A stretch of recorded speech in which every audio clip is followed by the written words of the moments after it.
Good morning! Sabado nga pala ngayon. Kaya ito, maaga nga pala akong gumising para magluto ng babaunin ng asawa ko.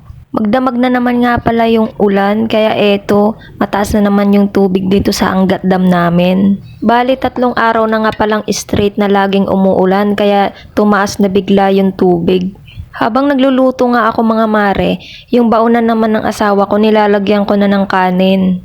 Sinigang nga pala ang niluto ko mga mare, nirequest yan ng asawa ko nung isang araw pa niya gusto kumain ng sinigang. Di na talaga nagpapigil yung asawa ko mga mare, bumili na talaga siya ng baboy para lutuin. Gusto niya daw humigop ng mainit na sabaw kasi umuulan, malamig ang panahon. 6:20 na nga pala mga mare, kaya dali-dali nang umalis yung asawa ko. Medyo malayo-layo nga rin pala yung pinagtatrabahuan niya, kaya dapat maaga siyang umaalis dito sa bahay. Nga pala mga mare, may ribbon nga pala kami ngayon. Kaya sinadya ko talagang gumising ng maaga para makapagluto ako agad. Para makapaglinis at maaga akong makatapos. Kinasanayan ko na nga pala na bago ako umalis, dapat malinis na yung kubo.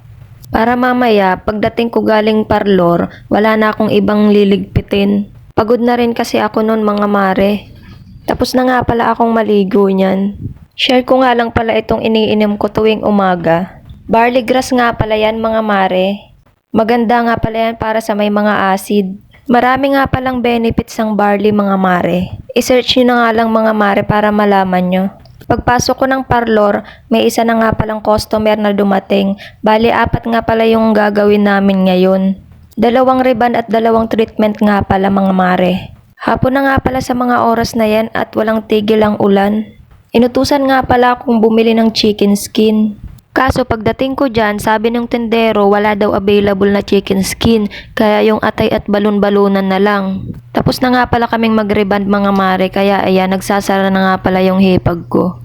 Pagdating ko ng bahay, kumain na ako tsaka naghilamos, binuksan ko na nga rin pala tong Himalayan salt para makatulog na agad ako.